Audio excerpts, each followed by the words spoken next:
तो बैंक में काम करने वाला एक मामूली सा आदमी, उसके पिता की तबीयत अचानक से खराब हो जाती है। अब वैसे तो बैंक में वो आदमी छोटी सी पोस्ट पर काम करा करता था, मगर उसे हैकिंग स्किल इतनी बढ़िया आती थी कि उसके बारे में तो पूछो ही मत। और जब उसकी ही बैंक वाली उसे लोन देने से मना कर देती हैं, तो वो आदमी अपनी हैकिंग स्किल की मदद से अलग अलग बैंक में डाका डालने लगता है। उसके डाका डालने का जो स्टाइल है ना, उसको देखने के बाद तो बाकी सारी हैकिंग ग्रुप भी पूरी तरह से शॉक हो गए थे। अब वो आदमी कौन है, वो किस तरह से डाका डालता है और उसके डाका डालने के बाद उसके साथ क्या क्या होता है, वो सब जानने को मिलेगा आप लोगों को इस कहानी के अंदर। कहानी की शुरुआत में सुबह के समय में एक छोटे से शहर में हम लोग ईमान नाम के एक आदमी को देख पाते हैं, जो कि रोज की तरह अपने काम को करने के लिए एक बैंक में आता है। वहाँ पर वो एज अ कैशियर वर्क करा करता था और उसने बहुत ज्यादा एजुकेशन भी हासिल करी थी। और इतनी ज्यादा एजुकेशन हासिल करने के बावजूद भी उसकी सैलरी सिर्फ 2000 येन थी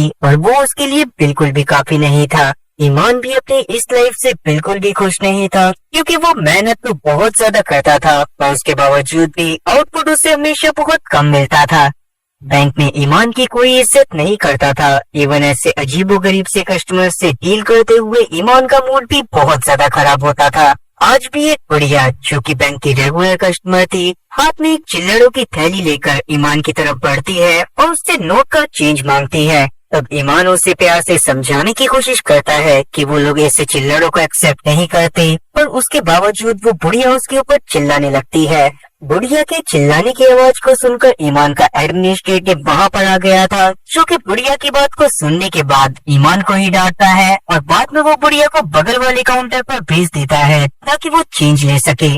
इन सब चीजों ने ईमान का मूड एकदम खराब कर दिया था और इसीलिए वो कॉफी ब्रेक लेते हुए अपने ही बैंक में काम करने वाली साइबर सिक्योरिटी डिपार्टमेंट की हेड इंथन के पास जाने का डिसाइड करता है, जो कि बचपन से उसकी बेस्ट फ्रेंड थी। लेकिन जब वो उसके पास पहुंचता है तो इंथन की बॉस आयरिन भी उसके ऊपर गुस्सा कर रही होती है, क्योंकि उनके बैंक के सर्वर पर कुछ हैकर्स ने अटैक कर दिया था और वो उनके बैंक के सर्वर से डेटा चुरा रहे थे। इंथन का मूड भी इससे बहुत ज्यादा खराब हो गया था, इसीलिए आयरिन के जाते ही वो ईमान से मदद मांगती है, क्योंकि वो बचपन से जानती थी कि ईमान कंप्यूटर के मामले में कितना ज्यादा तेज है और उसे हैकिंग भी आती है। ईमान भी इंथन की मदद करने के लिए मान जाता है। थोड़ी ही देर में उससे बैंक के सर्वर में डिजिटल कर्मा नाम का एक बहुत खतरनाक वायरस मिलता है, जो कि एक हैकिंग ग्रुप के द्वारा डाला जाता था। डिजिटल कर्मा के फायरवॉल को ब्रेक करना उतना ज्यादा आसान तो नहीं था, मगर जैसे तैसे ईमान इस काम को कर देता है और बैंक के सर्वर से डिजिटल कर्मा को हटा देता है।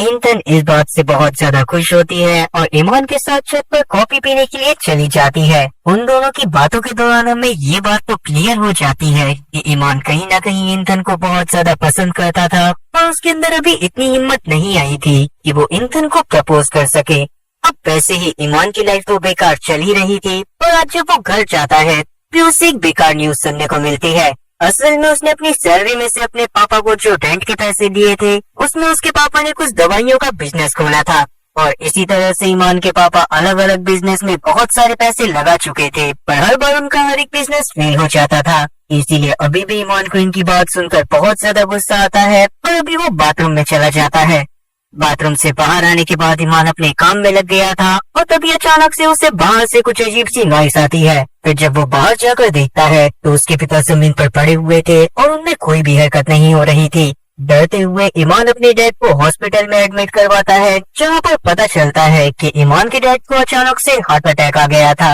और अब उनकी जान बचाने के लिए एक सर्जरी करना जरूरी था, जिसमें 60,000 का खर्चा आने वाला था। इस बात को सुनने के बाद ईमान तो काफी ज्यादा परेशान हो गया था, क्योंकि उसके पास इतने पैसे थे ही नहीं। उतने में ही इंथन वहाँ पर आ जाती है, जिसके पास सेविंग में लगभग 30,000 रूपए पड़े हुए थे और वो ईमान को वो पैसे देना चाहती थी, और ईमान उससे पैसे लेने से मना कर देता है और अगले दिन अपने बॉस के पास जाकर उससे लोन की डिमांड करता है। पर क्योंकि ईमान पिछले 2 साल से कॉन्ट्रैक्ट बेस पर ही काम कर रहा था और उसकी जॉब परमानेंट नहीं थी, इसीलिए उसका बॉस उसको लोन देने से साफ इनकार कर देता है। ये बात सुनने के बाद ईमान को बहुत ज्यादा गुस्सा तो आया था, मगर वो अभी कुछ भी नहीं कर सकता था। शाम के समय में हॉस्पिटल में परेशान होकर ईमान अपने डैड के पास बैठा हुआ था और जब उसे कुछ भी समझ में नहीं आता तो वो अपने घर जाने लगता है। जहाँ घर के बाहर धड़ाम से कोई उसके सर पर बेसबॉल बैट मारता है और आगे जब ईमान की आंख खुलती है वो एक लोकल गैंगस्टर दीवान के कब्जे में था।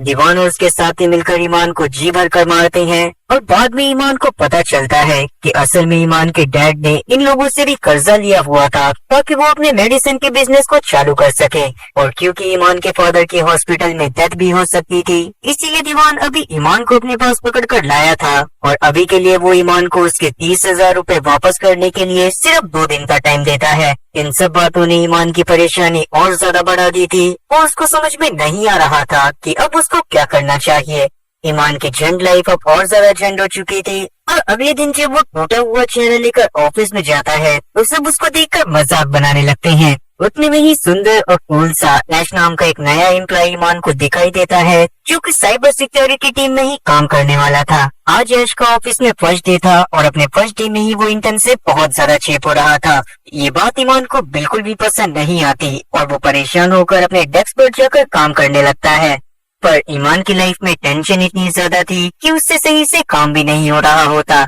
उतने में ही उसकी टेंशन बढ़ाने के लिए वहाँ पर वही डुकरिया आ जाती है जो कि इस बार अपना एक नया ड्रामा लेकर आई थी। उस गुड़िया के अकाउंट से बैंक वालों ने सर्विस चार्ज के तौर पर 1 पैसा काट लिया था और उसी बात से वो गुड़िया तिलमिला गई थी। अब वैसे तो 1 पैसा किसी के लिए भी मायने नहीं रखता, मगर ईमान के दिमाग में बहुत खतरनाक आइडिया आता है और वो इस बार उस डुकरिया से अच्छे से बात करते हुए उसकी प्रॉब्लम को फिक्स करके उसे वहाँ से भेज देता है। ईमान के दिमाग में अभी ये आइडिया आया था कि उसके बैंक में काफी सारे लोगों ने अपना अकाउंट बनाया हुआ है और अगर सर्विस चार्ज के तौर पर ईमान सबके अकाउंट में से 1 पैसा भी काट लेता है तब भी उसके पास बहुत सारे पैसे हो जाएंगे। और क्योंकि सारे लोग उस बुढ़िया की तरह नहीं होते तो कोई भी 1 पैसा कटने पर इतना ज्यादा शक भी नहीं करेगा और ईमान बड़े आराम से दीवान का पैसा देने के बाद अपने पिता का इलाज भी करा लेगा। तब ईमान अपने घर में जाने के बाद पूरी रात इस बारे में सोचता रहता है। बस सुबह तक वो एक ऐसा प्रोग्राम बनाकर तैयार कर देता है जिसकी मदद से जैसे ही वो अपने बॉस को ईमेल भेजता है और उसका बॉस ईमेल पर दिए गए लिंक पर क्लिक करता है तो बैंक का सारा डेटाबेस ईमान को शो होने लगता है।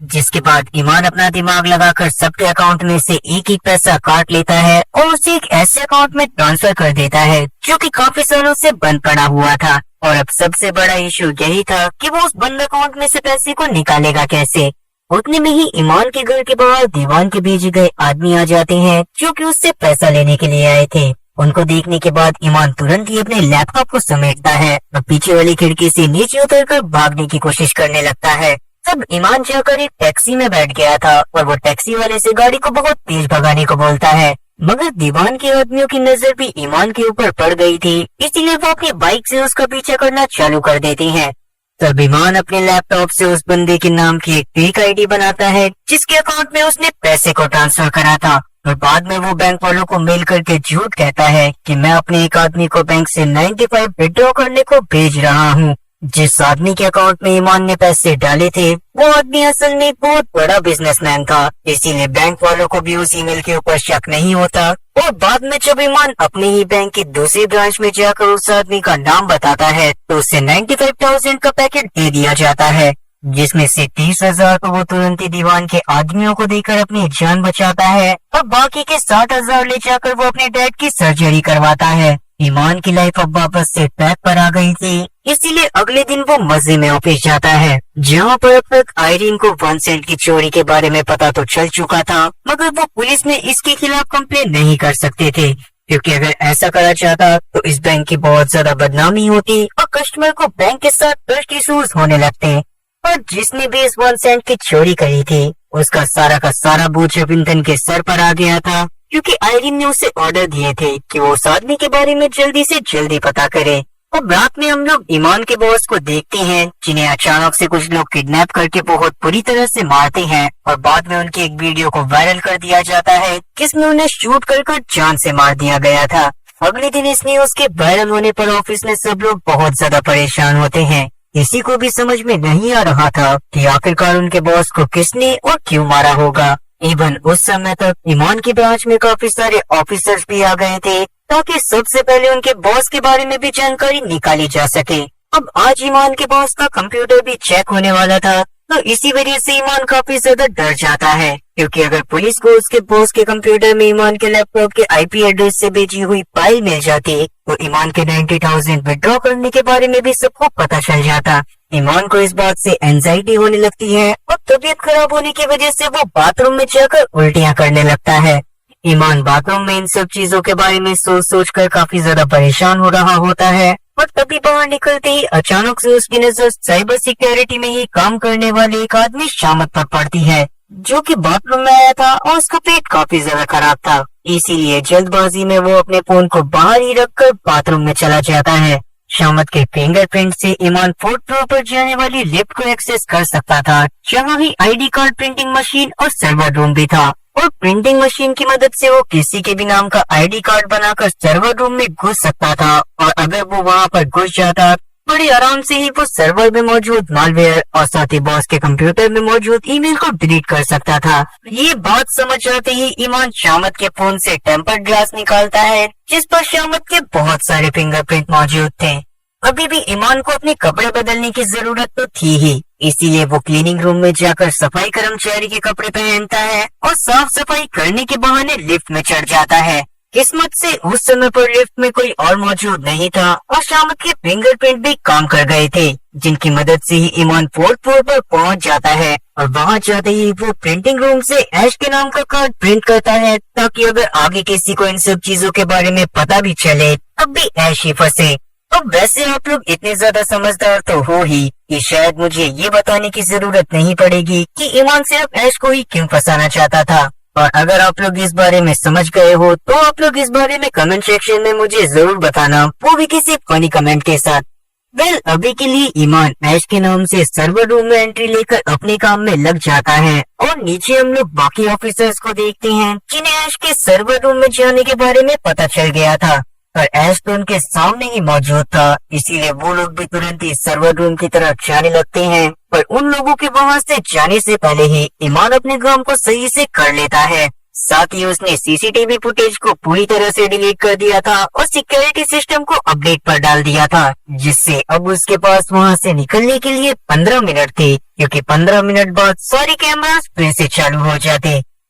अब उसी 15 मिनट में वो जल्दी से कपड़े चेंज कर सीसीटीवी कैमरा के रिबूट होने से पहले वॉशरूम में चला जाता है, जहाँ से बाहर आते समय वो ऐसा दिखाता है जैसे कि उसका पेट खराब था। और क्योंकि अब तक सारी सीसीटीवी कैमरा वापस से चालू हो गए थे, इसीलिए ईमान के ऊपर किसी को भी शक नहीं होता, और अगर कोई उसकी सीसीटीवी फुटेज को देखता भी तो उस इंसान को ऐसा ही लगता जैसे कि ईमान काफी समय से बाथरूम में था। अभी के लिए वहाँ पर आए सभी ऑफिसर्स का दिमाग भी एकदम खराब हो गया था और उनको समझ में नहीं आ रहा था कि ये काम किसने और कैसे करा होगा। इसीलिए वो इंटर्न से बैंक में मौजूद किसी ऐसे बंदे के बारे में पूछते हैं जिसको हैकिंग आती हो। तब इंटर्न के दिमाग में एकदम से ईमान का ख्याल तो आता है और वो इस बारे में किसी को भी नहीं बताती, क्योंकि ईमान को हैकिंग आती है। इस बारे में अब तक ईमान ने सिर्फ इंटर्न को ही बताया था और इंटर्न के अलावा कोई भी इस बारे में कुछ भी नहीं जानता था। पर इस वाक्य के बाद इंटर्न को भी ईमान के ऊपर थोड़ा बहुत शक होना तो चालू हो गया था। इस बारे में वो अकेले में ईमान से बात करती है, मगर वहाँ पर ईमान उससे ये यकीन दिलाने में कामयाब हो जाता है कि इन सब में उसका कोई भी हाथ नहीं है, और उसके फादर का भी जो हॉस्पिटल बिल था वो भी रिलेटिव्स ने भरा था, जिससे फिलहाल के लिए तो इंटर्न को ईमान के ऊपर शक होना बिल्कुल बंद हो गया था। अब शाम के समय में जब ईमान ऑफिस से निकलकर हॉस्पिटल में जाता है तो वहाँ पर उससे पता चलता है कि उसके पिता का तो जल्दी ही डिस्चार्ज होने वाला था, पर घर जाने के बाद भी उनकी दवाइयों में जो खर्चा आना था वो 15,000 था। ये बात सुनने के बाद ईमान काफी ज्यादा परेशान होता है, क्योंकि अब तक उसके कमाए गए पैसे खर्च हो चुके थे और उसके पास एक चवन्नी भी नहीं बचा था। और अभी के लिए तो वो अपने बैंक से वापस से चोरी नहीं कर सकता था, क्योंकि पहला उसने तो मालवेयर फाइल को डिलीट कर दिया था, और अगर मालवेयर फाइल वहाँ पर होती भी तब भी वो ऐसा नहीं कर पाता, क्योंकि पुलिस वालों की नजर पहले से ही उसके बैंक के ऊपर पड़ गई थी। अभी के लिए ईमान अपने बैंक के एटीएम से 5,000 रूपए निकालने के लिए जाता है, और तभी वहाँ पर उसकी नजर बाकी बैंक के एटीएम पर भी पड़ती है, जिनको देखने के बाद ईमान काफी ज्यादा खुश हो गया था, क्योंकि अब वो सिर्फ अपने बैंक में नहीं बल्कि बाकी बैंक के अलग अलग ब्रांच में अलग अलग सर्वर पर अपना वायरस भेजकर बहुत सारे पैसे कमाने वाला था। और इसके लिए ईमान जो नाम यूज करता है वो था डिजिटल कर्मा, ताकि अगर कोई बैंक वाले कंप्लेन करे भी तब भी सारा इल्जाम डिजिटल कर्मा ग्रुप पर लगे, जिसके बारे में तो वैसे भी किसी को कुछ भी नहीं पता था। ईमान वैसे तो ये सब करने में काफी ज्यादा डर रहा था, मगर अपने पिता की जान बचाने के लिए उसके पास कोई और रास्ता नहीं होता। वो सुबह से लेकर शाम तक अकेले में अपने लैपटॉप में लगा रहता है और इसी तरह 2 हफ्ते बीत जाते हैं। इन 2 हफ्तों के दौरान ईमान ने काफी सारे बैंक को लूटा था और अब तक उसने अपने अकाउंट में लगभग 8 लाख रुपए जमा कर लिए थे, जिससे ईमान को एक अलग ही लेवल की खुशी मिलती है, क्योंकि उसका पूरा बचपन गरीबी में ही बीता था। अब वहीं हम लोग इंतन को देखते हैं, जो कि अभी भी सर्वर रूम में लगी हुई थी ताकि वो चोर के बारे में पता लगा सके। तब ऐश भी इंतन की मदद करने की कोशिश करता है, पर काफी समय बीत जाने के बावजूद भी इंतन को अब तक उस चोर के बारे में कुछ भी सुराग नहीं मिला होता। जिस बात से इंतन के बॉस आए थे, इनको इंतन के ऊपर काफी ज्यादा गुस्सा आ गया था और वो गुस्से में ऐश जो कि अभी आया था उसे इंतन की जगह पर भेजकर इंतन को ऐश की जगह पर इंटर्न बना देती है, जिससे इंतन को काफी ज्यादा बुरा लगा था। पर अभी के लिए वो आयरिन के खिलाफ कुछ भी नहीं कर सकती थी, इसीलिए वो चुपचाप शाम तक अपने काम में लगी रहती है। फिर शाम के समय में इंतन के पास शामद आता है, जिसने डिलीट करी गई कुछ सीसीटीवी फाइल को जैसे तैसे रिकवर कर लिया था। उसने अभी खुद तो उन सीसीटीवी फाइल्स को नहीं देखा था, पर अभी के लिए वो हार्ड ड्राइव को इंतन के पास ही छोड़कर वहाँ से चला जाता है। अब शामत के वहाँ से जाने के बाद जब इंतन उन फुटेज को देखती है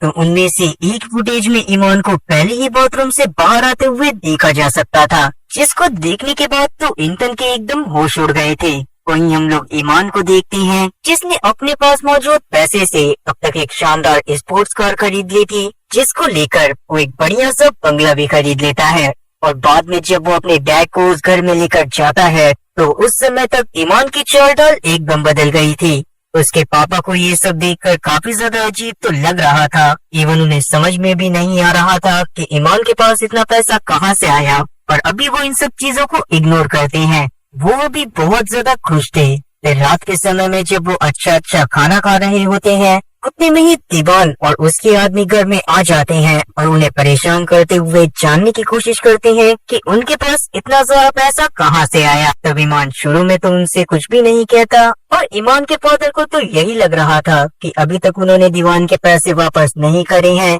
इसीलिए वो वहाँ पर आया है। तो वो उससे बोलते हैं कि वो जल्दी ही उसके पैसे वापस लौटा देंगे, जिस पर दीवान बस हंसता है और ईमान के मुंह को पकड़ते हुए उससे इतना जल्दी अमीर होने के बारे में पूछने लगता है। दूसरी तरफ बैंक में इंतन ने ईमान को फुटेज में देखने के बाद उन फुटेज को शामत की हार्ड ड्राइव से डिलीट कर दिया था और उन फुटेज को पहले ही अपने फोन में ट्रांसफर कर लिया था। फिर थोड़ी देर बाद अचानक से ऐश वहाँ पर आ जाता है, जिससे ये बात पता चल गई थी कि इंतन ने उस हार्ड ड्राइव में से कुछ फुटेजेस को डिलीट करा है। वो इंतन से इस बारे में पूछने की कोशिश तो करता है, मगर इंतन उसे इस बारे में कुछ भी नहीं बताती। और ये बात सच में काफी ज्यादा अजीब थी कि इंतन के फुटेज डिलीट करने के बारे में ऐश को कैसे पता चला। पर इंतन पहले अपनी तरफ से खुद ये पता करना चाहती थी कि क्या सच में ईमान ने ये सारी चीजें करी हैं या फिर उसे फंसाया जा रहा है। दूसरी तरफ हम लोग ईमान को देखते हैं, जो कि दीवान और उसके साथियों के आ जाने से काफी ज्यादा परेशान हो रहा था। पर दीवान और उसके साथी तो ईमान के मंगवाए हुए महंगे महंगे खाने का मजा ले रहे थे। पहले तो ईमान दीवान से झूठ बोलने की कोशिश करता है कि उसने इतने सारे पैसे कैसे कमाए, पर दीवान जितना भूतिया लगता था उतना भूतिया था नहीं। उसे ईमान के झूठ के बारे में सब कुछ समझ में आ जाता है और वो गुस्से में ईमान के फादर को टॉर्चर करने के लिए हथौड़ा निकाल लेता है। और तब ना चाहते हुए भी ईमान को दीवान को सब कुछ बताना पड़ता है। वहीं हम लोग ऐश को देखते हैं, जो कि अभी भी लगातार ऑफिस में अपनी एक नई टीम बनाकर उस इंसान के बारे में पता करने की कोशिश करे जा रहा था जिसने पैसों को चुराया था। तब इंतन भी आकर उसकी टीम को ज्वाइन कर लेती है और वो बाकी की सीसीटीवी फुटेज को रिकवर करने में ऐश की मदद करना चाहती थी। मगर अभी तक इंतन ने किसी को ईमान के बारे में नहीं बताया था और न ही वो तब तक किसी को इस बारे में बताने वाली थी, जब तक कि उसे इस बात की कंफर्मेशन खुद नहीं मिल जाती कि ईमान ने ही ये सब करा है या फिर नहीं। वहीं ईमान की बातों को सुनने के बावजूद भी दीवान को इस बात पर भरोसा नहीं हो रहा था कि कोई इंसान इस तरह से भी चोरी कर सकता है। तब ईमान दीवान को अपनी बातों पर भरोसा दिलाने के लिए उसके सामने डेमोन्स्ट्रेट करके दिखाता है कि किस तरह से उसने लोगों के अकाउंट में से एक एक सेंट काट कर इतने सारे पैसे बना लिए थे। और ये करने के बाद ईमान ने सारे पैसों को दीवान के ही अकाउंट में ट्रांसफर कर दिया था। और दीवान तो पहले से ही एक माफिया था, इसीलिए उसके ऊपर पुलिस वालों को जरा सा भी जोर नहीं चलता। पर इतने सारे पैसों को देखने के बाद दीवान भी काफी ज्यादा खुश हो गया था और उसे ईमान के ऊपर भरोसा भी हो गया था। तब ईमान अपने पास्ट को याद करने लगता है, जहाँ पर वो बहुत ज्यादा गरीबी में रहा करता था और उसके पिता जो थोड़ा बहुत काम करते थे, पर उनके पास जो भी पैसे आते थे उनसे वो हर बार कोई न कोई बिजनेस चालू कर लेते थे। और जैसा कि मैंने आपको बताया, या फिर आप प्रेजेंट के हालात देखकर समझ ही गए होंगे कि उन लोगों का कोई भी बिजनेस नहीं चला और हर बार उसके पिता के ऊपर भारी कर्जा चढ़ता गया। लेकिन उसके बावजूद भी उन्होंने अपनी गलतियों से कुछ भी नहीं सीखा और बार बार वो लगातार सेम गलतियों को रिपीट करते रहे। और प्रेजेंट टाइम में हम लोग देखते हैं कि ईमान के फादर को जब ईमान की सच्चाई के बारे में पता चलता है तो वो बहुत ज्यादा बुरा फील कर रहे होते हैं, क्योंकि अगर बचपन में ही उन्होंने ईमान के ऊपर भी थोड़ा सा ध्यान दिया होता या फिर अपनी गलतियों को सुधारने की कोशिश करी होती तो शायद ईमान ये सारी हरकतें नहीं करता। अब वैसे अभी के लिए ईमान के डैड ईमान से सही से बात नहीं कर रहे होते, पर ईमान भी उन्हें कुछ भी समझाने के मूड में नहीं था। वो बस कहीं न कहीं इसी तरह से गरीबी में जीवन काट कर बोर हो गया था और अब वो अमीरों की तरह रहना चाहता था। तब ईमान के फादर भी शांत हो जाते हैं, क्योंकि वो खुद भी जानते थे कि सच में उन्होंने ईमान के बचपन में बहुत ज्यादा गलतियां करी थी और वो हमेशा अपनी वाइफ से भी लड़ते रहते थे, जिसका ही बुरा असर ईमान के बचपन पर भी पड़ा था। और ईमान की माँ एक दिन गुस्से में ईमान के फादर की हरकतों और गरीबी की वजह से उन्हें छोड़कर चली गई थी।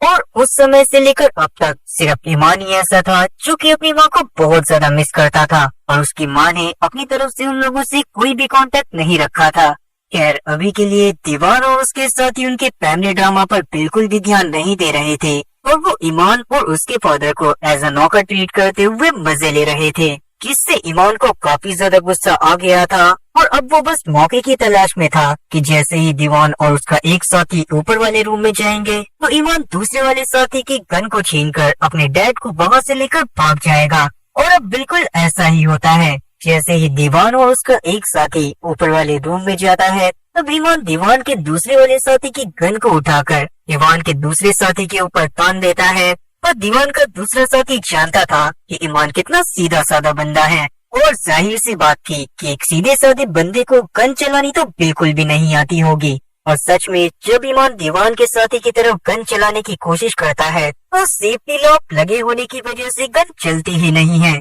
जो देखकर दीवान का साथी ईमान को तुरंत ही पीटना चालू कर देता है। अगर उतने में ही ईमान के पिता उस गन को उठाते हैं और उसके सेफ्टी लॉक को हटाने के बाद वो दीवान के साथी के सर पर गन को रखकर कॉक कर देते हैं, जिससे दीवान के साथी की तो फट के 4 से 64 हो गई थी और उतने में ही ऊपर से दीवान और उसका दूसरा वाला साथी भी आ गया था। वो दोनों भी ये सिनेरियो देखने के बाद काफी ज्यादा डर जाते हैं। पर अभी के लिए ईमान और उसके पिता वहाँ से पार्किंग की तरफ भागने लग गए थे। और तब रास्ते में हम लोग ईमान के पिता की बातों से जान पाते हैं कि उन्होंने गन को मूवी से देखकर चलाना सीखा था। तब तक दीवान और उसके साथी भी नीचे आकर ईमान और उसके पिता का पीछा करना चालू कर चुके थे। पर जैसे तैसे ईमान और उसके पिता अपनी महंगी लग्जरियस स्पोर्ट कार में जाकर बैठ जाते हैं और वहाँ से अपनी गाड़ी को सट्टे दिनी लेकर वो लोग रोड पर आ जाते हैं। अब वैसे तो दीवान ने अभी भी हार नहीं मानी थी और दीवान अपने साथियों के साथ मलेशिया की खाली सड़कों पर ईमान की कार का पीछा कर रहा था। तब ईमान अपनी गाड़ी को लेकर एक गली में आ जाता है और इस वक्त खराब होने की वजह से अचानक से उसकी गाड़ी का पेट्रोल खत्म हो जाता है और दीवान और उसके साथी भी जल्दी ही उस जगह पर पहुंच जाते हैं, जिनको देखकर तुरंत ही ईमान और उसके डैड वहां से पैदल भागने की कोशिश करते हैं। पर आप लोगों को तो इस बारे में पता ही है कि ईमान के डैड की अभी अभी हार्ट सर्जरी हुई थी और इसीलिए थोड़ा दूर भागते ही उनके सीने में दर्द होना चालू हो जाता है। तभी पीछे से दीवान और उसके साथी भी गोलियां बरसाना चालू कर चुके थे, जो लकीली ईमान या फिर उसके डैड में से किसी को तो नहीं लगती। पर ईमान को भी वहाँ से अकेले ही भागना पड़ता है और दीवान और उसके साथी मिलकर ईमान के डैड को बंदी बना लेते हैं, जिसके साथ ही अब सीन वहाँ पर से इंतन पर आता है, जो कि रात में भी सीसीटीवी फुटेज को रिकवर करने में लगी हुई थी, जिनमें से जैसे तैसे वो कुछ को और रिकवर तो कर लेती है और उन फुटेजेस में ईमान के चेहरे को साफ साफ देखा जा सकता था। और इस बात का मतलब साफ था कि ईमान ने जैसे पहले दिखाया था कि वो जितना भी कांड हुआ उस दौरान बाथरूम में था, तो ऐसा कुछ भी नहीं था। अब ये फुटेजेस देखने के बाद इंतन का वैसे तो दिमाग खराब हो गया था, पर अभी भी उसे डाउट था कि बेशक से ईमान सर्वर रूम में गया होगा और उसने पैसे तो नहीं चुराए होंगे। जिसके साथ ही अब सीन वहाँ पर से पास्ट में जाता है और हम लोग देखते हैं कि एक समय पर ईमान टेलीफोन बूथ के पास अपनी माँ को लगातार कॉल करने की कोशिश कर रहा था और कॉल मशीन में उसका सिक्का अटक जाता है। उस समय पर छोटी इंतन भी उस जगह से गुजर रही थी और ईमान के इस फ्रस्ट्रेशन को देखते हुए वो ईमान के पास जाकर उसे अपना एक कार्ड देती है और उससे बोलती है कि आगे से उसे कॉल करने के लिए एक भी पैसा देने की जरूरत नहीं है। अब उस समय पर कार्ड की मदद से ईमान अपनी माँ को फोन करने की कोशिश करता तो है, पर उसकी माँ तो वैसे ही उन लोगों से सारे रिश्ते नाते खत्म कर चुकी थी और वो ईमान का फोन तो बिल्कुल नहीं उठाने वाली थी। और कहीं न कहीं जैसी हालत ईमान की थी कि उसकी माँ उसको पसंद नहीं करती थी, इंतन के साथ भी कुछ न कुछ ऐसा ही सिनेरियो था। प्रेजेंट टाइम पर भी हम लोग देखते हैं कि इंतन सुबह उठने के बाद इन सब चीजों के बारे में सोच ही रही होती है कि तभी अचानक से उसके पास उसकी माँ का मैसेज आता है जो कि उसे फेस्टिवल पर घर आने से मना कर देती है और उन्होंने अगले ही पल उससे बहुत सारे पैसों की डिमांड कर ली थी। इंतन के पास उन्हें पैसे देने के अलावा कोई और रास्ता नहीं था, इसलिए वो उन्हें पैसे देने के बाद अपने घर में ही बैठी रहती है। तभी ईमान अचानक से इंतन को कॉल कर कर उसे ब्रिज के नीचे मिलने के लिए बुलाता है, जहाँ पर ईमान पिछली रात से दीवान और उसके साथियों से बचकर छुपा हुआ था। तब इंतन भी उसको उस जगह से लेकर आती है, मगर उस समय पर ईमान उसको अपनी सच्चाई के बारे में कुछ भी नहीं बताता और वो उसे ये भी नहीं बता रहा था कि पिछली रात उसके साथ क्या हुआ था। वो बस अभी के लिए इंतन के साथ उसके घर पर जाता है। वहाँ पर जाने के बाद वो नहाता धोता है और वहाँ पर से वापस से बाहर जाने लगता है। उस दौरान वैसे तो इंतन ईमान से सब कुछ जानने की कोशिश भी कर रही थी, मगर ईमान तो उसे कुछ बताने के लिए तैयार ही नहीं होता। वहीं शहर में ही दीवान के अड्डे पर हम लोग ईमान के फादर को बंधा हुआ देखते हैं और वहीं पर पास में एक और बूढ़ा आदमी बंधा हुआ था, जिसको देखने के बाद दीवान पहले तो उस बूढ़े आदमी की तरफ जाता है और उसे बहुत बुरी तरह से मारने पीटने लगता है। उसी दौरान हम लोग दीवान की बातों से जान पाते हैं कि असल में वो बूढ़ा आदमी दीवान का ही पिता था, जो कि बचपन में उसकी माँ को बहुत बुरी तरह से ट्रीट करा करता था और इसीलिए दीवान अभी उसको बहुत ज्यादा टॉर्चर कर रहा था ताकि उसके बूढ़े पिता को उसकी गलती का एहसास हो सके। और ये सिनेरियो देखने के बाद तो ईमान के पिता काफी ज्यादा डर गए थे, क्योंकि जो इंसान अपने ही पिता के साथ इतना बुरा सलूक कर सकता था वो दूसरे के पिता के साथ तो क्या ही करता। अब ईमान के पिता को देखते ही दीवान हथौड़ी की मदद से उसे भी आकर टॉर्चर करना चालू कर देता है और उसकी एक वीडियो बनाकर ईमान को भेजता है। ईमान उस वीडियो को देखने के बाद काफी ज्यादा डर गया था और बस वो यही चाहता था कि वो जल्दी से जल्दी अपने पिता को दीवान की कैद से छुड़वा ले। इसीलिए वो इंतन को बिना कुछ भी बताए उसके घर से चुपचाप चला जाता है और उसी दौरान हम लोग इंतन को देखते हैं जिसके पास ऐश का कॉल आता है, जिसने बहुत सारी फुटेजेस को रिकवर कर लिया था। ये बात सुनने के बाद इंतन तुरंत ही वहाँ पर से ऐश के पास चली गई थी। उस समय पर ऐश आयरीन के सामने झूठ बोल देता है कि डेटा में से सारी की सारी सीसीटीवी फुटेज पूरी तरह से डिलीट हो गई हैं और उनको रिस्टोर नहीं करा जा सकता। पर ऐश ने तो इंतन को पहले ही इस बारे में बता दिया था कि उसने फुटेजेस को रिकवर कर लिया है। बाहर जाने पर हम लोग ऐश की बातों से जान पाते हैं कि असल में वो समझ गया था कि इंतन किसी वजह से उन फुटेजेस को आयरन के सामने नहीं आने देना चाहती और इसीलिए ऐश ने भी आयरन से झूठ बोला था। और अभी के लिए वो इंतन से सारी सच्चाई वर्ड टू वर्ड सुनना चाहता था और तब इंतन भी उसको सारी सच्चाई बता देती है। वहीं ईमान को ये सारी चीजें समझ में आ गई थी कि वो अकेले तो इस प्रॉब्लम से डील नहीं कर सकता, इसीलिए अभी के लिए वो उस टैक्सी ड्राइवर को कांटेक्ट करता है जिसने उसे पहली बार उस बैंक के सामने छोड़ा था और उस समय पर ईमान ने दीवान के साथ ही उसे अपना पीछा छुड़वाया था। असल में वो टैक्सी ड्राइवर उस एरिया के कुछ लोकल गुंडों को जानता था और ईमान चाहता था कि वो टैक्सी ड्राइवर ईमान की उन गुंडों के साथ मदद करे ताकि ईमान दीवान के कब्जे से अपने पिता को छुड़वा पाए।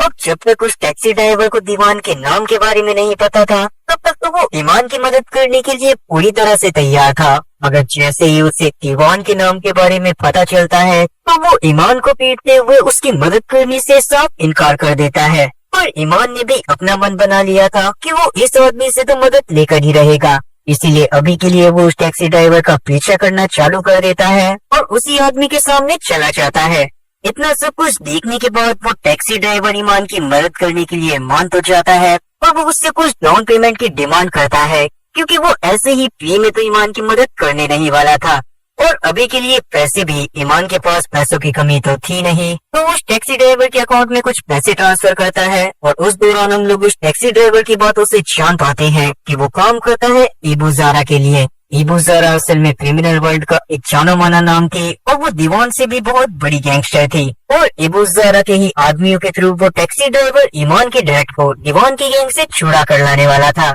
फिर वहाँ से हम लोग शहर के ये कोने में इबू ज़ारा को देख पाते हैं, जिसे एक लड़की के बारे में पता चला था कि उसके साथ एक आदमी एक होटल के रूम में बहुत गलत हरकत करने की कोशिश कर रहा था। वो लड़की अभी 5 या 6 साल की होगी। और ये सब जानने के बाद इबू ज़ारा को अपने बचपन की याद आ गई थी, क्योंकि उसका बचपन भी बहुत ज्यादा ही ट्रॉमेटिक था। इसीलिए इबू ज़ारा उस लड़के के लिए प्रोटेक्टर बनने का डिसाइड करती है और बाद में वो अपने हेंचमैन के थ्रू उस आदमी की जान ले लेती है और बाद में उस लड़की को अपने साथ लेकर अपने अड्डे पर आ जाती है। और वहीं हम लोग दीवान के अड्डे पर दीवान को देख पाते हैं, जो कि अपने आदमियों के ऊपर इस वजह से गुस्सा कर रहा था क्योंकि अब तक वो लोग ईमान को नहीं पकड़ पाए थे। पिछली रात भी ईमान उनके हाथों से बचकर भाग गया था। और उसी दौरान हम लोग ईमान के फादर की हालत को भी देख पाते हैं। इनके मुंह में हथौड़े को डालकर दीवान ने उनके मुंह से एक दांत को निकाल लिया था और इसी वजह से ईमान के फादर के मुंह से काफी ज्यादा खून निकल रहा था। कहीं ना कहीं वो जीने की होप को पूरी तरह से खो चुके थे।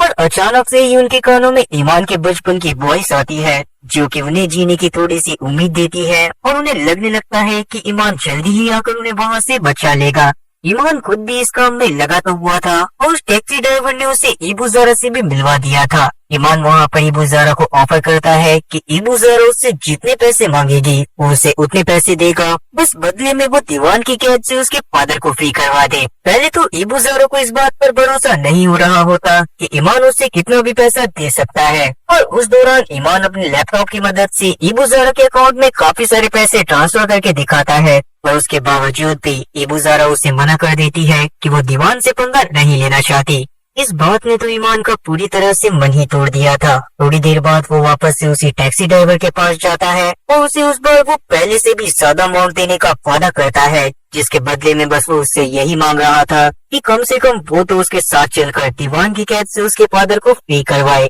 शुरुआत में तो उस टैक्सी ड्राइवर ने भी इस काम को करने से मना कर दिया था, मगर फाइनली वो इस चीज के लिए एग्री कर जाता है। और रात के समय में ईमान और वो टैक्सी ड्राइवर अपने हाथों में बंदूक लेकर दीवान के अड्डे पर पहुंच जाते हैं। उस समय पर दीवान का अड्डा पूरी तरह से खाली था और इसी बात को मौका मानते हुए वो दोनों के दोनों फटाक से उसकी बिल्डिंग के अंदर घुसते हैं और जल्दी ही ईमान के फादर के पास पहुंच जाते हैं। मगर वो लोग वहां से निकल पाते उससे पहले ही दीवान के आदमी उस जगह पर पहुंचकर ईमान और टैक्सी ड्राइवर दोनों को ही गन पॉइंट पर ले लेते हैं और वो लोग ईमान को मार पाते उससे पहले ही कमरे के अंदर 2 हेंचमैन अपनी बंदूकें लेकर आ जाते हैं और अंधाधुंध गोलियां दीवान और उसके साथियों के ऊपर बरसाना चालू कर देते हैं। ये लोग असल में इबू ज़ारा के लोग थे, जिनके बारे में ईमान को तो जरा भी आइडिया नहीं था। वो अभी के लिए अपने डैड को और टैक्सी ड्राइवर को लेकर वहाँ से भागने लगता है, क्योंकि इन गोलियों के बीच में बाकियों का ध्यान उनके ऊपर नहीं जा रहा था। और एक कहावत है ना कि जब जब जिसके लगने होते हैं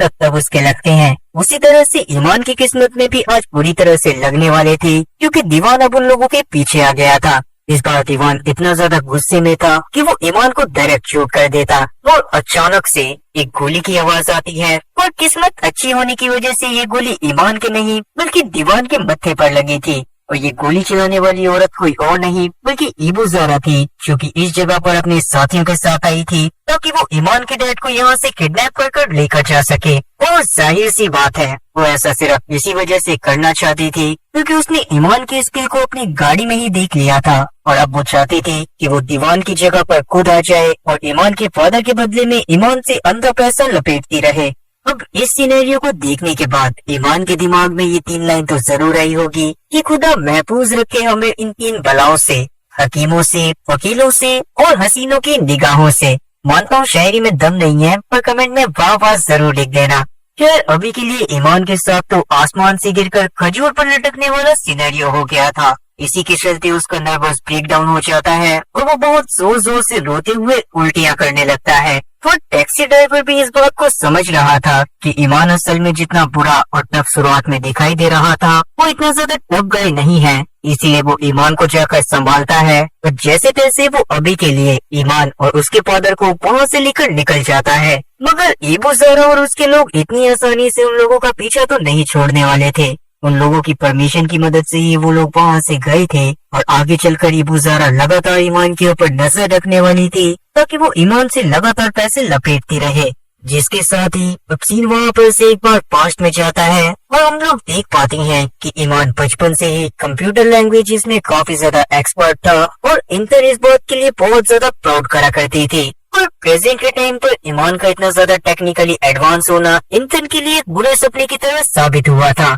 क्योंकि ईमान की कुछ छोटी सी गड़बड़ों की वजह से ही इंतन को एक तो उसके पोस्ट से हटा दिया गया था और साथ ही उसे ऐश के साथ इतनी मेहनत करनी पड़ रही थी जितनी उसने आज तक नहीं करी थी। वेल अभी के लिए जब इंतन की आंख खुलती है तो वो ऐश के ही अपार्टमेंट में थी जहाँ पर ऐश उसके लिए ब्रेकफास्ट बना रहा था। पिछली रात इंतन असल में ऐश के घर पर उन सीसीटीवी फुटेजेस को देखने के लिए आई थी और रात में इतनी सारी फुटेजेस को देखने के बाद इंतन थक कर वहीं पर सो गई थी। अभी उठकर जब वो ऐश से बात करती है तो उस दौरान अचानक से उन दोनों की नजर टीवी पर चल रही न्यूज पर पड़ती है जिसमें दीवान के अड्डे पर शूट आउट के बारे में बताया जा रहा था। ये बात सच में बहुत ज्यादा शॉकिंग थी क्योंकि दीवान से सब लोग बहुत ज्यादा डरा करते थे। इस न्यूज को देखने के बाद इंतन और ऐश जितना ज्यादा शॉक हुए थे, ईमान की असल में दूसरी तरफ उतनी ही ज्यादा फटी पड़ी थी क्योंकि वो जानता था कि उसकी वजह से एक बहुत बड़ा पंगा हो गया था और अगर वो यहाँ पर से अपने पैर पीछे हटाने की कोशिश भी करता है तो भी वो इतना बुरा फंसेगा कि उसकी 7 पुश्तों की बात लग जाएगी।